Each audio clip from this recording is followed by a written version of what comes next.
देखिए 14 महीने से ज्यादा ये स्पेशल मिलिट्री ऑपरेशन चल रहा है, युद्ध की स्थिति है यूक्रेन में, और हमारे रॉकेट्स पूरे यूक्रेन में किसी भी एरिया में अटैक करती हैं, लेकिन एक बार भी राष्ट्रपति भवन पे हमारा रॉकेट नहीं गिरा। अगर हमारे रॉकेट्स अगर हमारे सरकार का आदेश होता तो रॉकेट जैसे मिनिस्ट्री ऑफ डिफेंस में गिरा वो राष्ट्रपति भवन पे भी गिर सकता था, लेकिन हमारी सरकार ने ऐसा कभी नहीं किया। ये इनका एक बहुत गलत डिसीजन है। 2 ड्रोन जो कि क्रेमलिन तक पहुंची उसको हमारे एंटी ड्रोन ने। कि आप हमारे दर्शकों के लिए जरा इस पूरे घटनाक्रम को विस्तार से बताएं। कब ये ड्रोन जो है दोनों वहां पहुंचे, किस तरीके से इनके ऊपर अटैक हुआ, कैसे इन्हें मार गिराया गया, और क्या उन सबूतों की बात की जा रही है जो इस बात को पुख्ता करते हैं कि ये हमला यूक्रेन की तरफ से हुआ है? जी हाँ, ये बिल्कुल सही आपका कहना है। ये दोनों ड्रोन यूक्रेन की तरफ से ही था। हमारे राष्ट्रपति पुतिन उस समय नहीं थे, उस समय क्रेमलिन में, लेकिन ये ड्रोन का हमला यूक्रेन के साइड से ही हुआ है और इसको हमारे एंटी मिसाइल सिस्टम ने डिटेक्ट करके उसको डिस्ट्रॉय कर दिया। डिस्ट्रॉय करने के बाद जो ड्रोन जमीन पे गिरा वो वहां पे उस पे विस्फोट हुई। इस पे किसी की क्षति नहीं हुई इस पे। सर, लेकिन अगर ये हमला यूक्रेन की तरफ से हुआ है तो क्या इसे एक तरीके से ये भी देखा जाए कि दोनों ड्रोन को मार गिरा दिया गया, लेकिन क्रेमलिन तक ये दोनों ड्रोन पहुंचे, क्या ये सुरक्षा में बड़ी चूक नहीं है? हाँ, ये देखिए ड्रोन का जो साइज होता है काफी छोटा होता है, लेकिन क्रेमलिन में हाई सिक्योरिटी जोन है और ये 2:30 बजे रात में, आज की रात में 2:30 बजे की घटना है, पहला ड्रोन जो गिराया गया।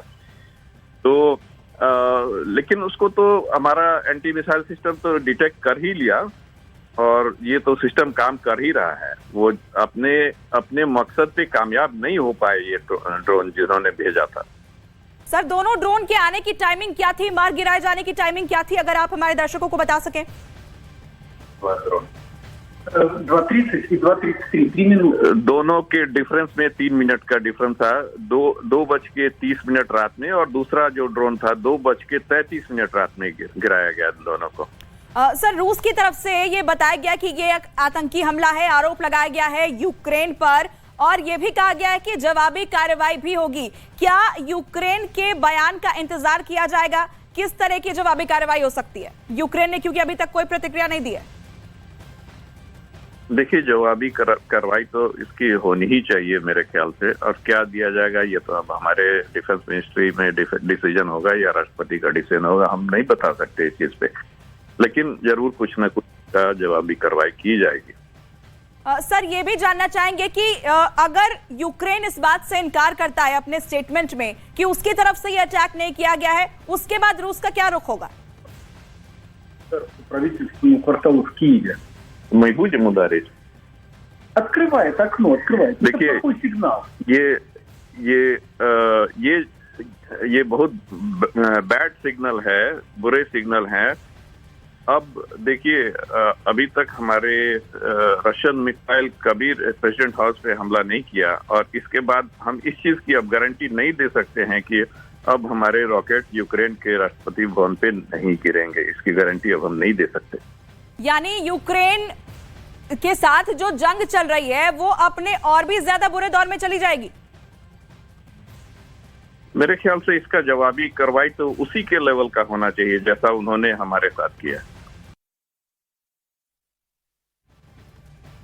और यकीनन ये इस वक्त की बहुत बड़ी, सबसे बड़ी खबर है। आपको दिखाते हैं कि किस तरह से वो ड्रोन जो अटैक के लिए यहां पर पहुंचे थे डिफेंस सिस्टम के जरिए ध्वस्त कर दिए गए। देखिए आप इस तस्वीर को बेहद गौर से देखिए। ड्रोन जो कि क्रेमलिन में मौजूद रूस के राष्ट्रपति व्लादिमीर पुतिन के आवास के ऊपर आपको नजर आ रहे होंगे। फौरन जैसे ही इसकी भनक पड़ती है उसके बाद ध्वस्त इस ड्रोन को कर दिया जाता है। और अब देखिए ये युद्ध एक ऐसे मोड़ पर आ खड़ा हुआ है शिवानी, जहां से यकीनन अब आर-पार की तस्वीर नजर आती है। बिल्कुल, ये आधिकारिक दफ्तर है पुतिन का और ऐसे में रात का वो वक्त था, 2:30 बजे का वो वक्त था, लेकिन किस तरीके से ड्रोन को ध्वस्त किया जा चुका है। इससे पहले कि वो क्रेमलिन तक पहुंचता, इस बिल्डिंग को कोई नुकसान पहुंचता, जहां जो आधिकारिक दफ्तर कहा जाता है पुतिन का, उससे पहले ही उसको वहीं पर नष्ट कर दिया गया। आप देखिए ये किस तरीके से ड्रोन सामने आ रहा था, लेकिन अचानक जैसे ही वो इस गुंबद को छूता है, उससे पहले ही विस्फोट के जरिए उसको तुरंत ध्वस्त कर दिया जाता है। यानी कि सेना वहां पर पूरी तरीके से सख्त अंदाज में बैठी हुई थी और इसी वजह से शायद जिस तरीके से पूरी रणनीति यहां पर बनाई गई थी और सीधे आरोप यहां पर यूक्रेन पर लगाए जा रहे हैं कि यह हमला यूक्रेन की ओर से ही किया गया है। ऐसे में पूरा सुरक्षा घेरा वहां पर तैयार था, लेकिन आखिर ये ड्रोन यहां तक भी कैसे पहुंचा, ये बड़ा सवाल है सबीना। और देखिए इसके साथ साथ ये दो ड्रोन जो कि अब जेलेंस्की भले ही इसे नकारे, लेकिन रूस का जेलेंस्की पर, यूक्रेन पर यह बहुत बड़ा आरोप है कि व्लादिमीर पुतिन की हत्या की साजिश इस ड्रोन के जरिए रची गई है, जिसे इस वक्त आप देख रहे हैं। जैसे ही ये दो ड्रोन यहां पर पहुंचते हैं, उसके बाद डिफेंस सिस्टम एक्टिव मोड पर हो जाता है, भनक इस बात की लग जाती है और फौरन इसे ध्वस्त कर दिया जाता है। अब सवाल यह है कि क्या वाकई ये ड्रोन अगर यहां पर व्लादिमीर पुतिन की हत्या की साजिश के तहत भेजे गए थे, तो अब आगे ये महायुद्ध किस मोड़ पर नजर आता है? और हो सकता है आने वाले जंग में रणनीति यहां पर बदलती जाए रूस और यूक्रेन की तरफ से, और ये जो जंग है और ज्यादा भीषण होती जाए, और इसके पीछे की जो वजह होगी वो केवल और केवल ये तस्वीर, ये वीडियो जो वहां से रात के 2:30 बजे के वक्त सामने आया है। एक बार फिर से देखिए, ये जो बिल्डिंग है बेहद महत्वपूर्ण है। पूरा इलाका जो है बेहद संवेदनशील है, क्रेमलिन का इलाका, क्रेमलिन का ये क्षेत्र, क्योंकि ये आधिकारिक दफ्तर है पुतिन का। और ऐसे में किस तरीके से ये गुंबद, एक देखिए आप, किस तरीके से बिल्डिंग का गुंबद है और अचानक से ये ड्रोन वहां पर आता है और जैसे ही झंडे तक पहुंचता है, तुरंत इसको डिफेंस की ओर से वहां पर ध्वस्त कर दिया जाता है। यानी कि पूरी की पूरी जो रणनीति ये ड्रोन के जरिए बनाई गई थी, वो ध्वस्त होती हुई साफ नजर आती है। लेकिन इसको लेकर अब हाई लेवल मीटिंग भी चल रही है, पुतिन खुद उस मीटिंग में शामिल है कि आखिर इतनी भी चूक कैसे हो गई। रूस यूक्रेन युद्ध जिसे लगातार अब आगे की तारीख यहां पर देख रही है, खासतौर से अब जब रूस ने इतना बड़ा आरोप यहां पर सीधे सीधे यूक्रेन पर, जेलेंस्की पर लगाया है कि रात करीब 2:30 बजे पर किस तरह से यह पूरी साजिश यहां पर अंजाम देने के लिए दो ड्रोन होते हैं और फिर उसके बाद में आधिकारिक दफ्तर जो कि क्रेमलिन में मौजूद है, वहां पर पुतिन की हत्या की साजिश जेलेंस्की के जरिए रची जाती है। हाई लेवल मीटिंग, और इस हाई लेवल मीटिंग के जरिए आगे की वो सख्त रणनीति जो यकीनन अब रूस के जरिए, व्लादिमीर पुतिन के जरिए यह बताने की कोशिश के जरिए की जाएगी कि आप अगर हमारे सर्वे सर्वा पर यह अटैक, उनकी हत्या की साजिश रचते हैं, तो इसका जवाब और भी ज्यादा खतरनाक, खौफनाक होगा। और पुतिन इसके बाद क्या रुख अख्तियार करेंगे, इस पर भी सबकी निगाहें हैं, क्योंकि फिलहाल वहां पर हाई लेवल मीटिंग चल रही है। लेकिन ये तस्वीर आप देखिए किस तरीके से, बड़ी चूक यहां पर हुई जरूर है, लेकिन ये जांच का विषय है खुद रूस के लिए भी, क्योंकि कई बार इससे पहले रूस की ओर से फॉल्स फ्लैग ऑपरेशंस किए गए हैं। लेकिन क्या ये वाकई यूक्रेन की ओर से भेजे गए ड्रोन थे या फिर आगे क्या कुछ है, किसकी ये रणनीति है, किसकी साजिश है, ये तमाम सवाल है।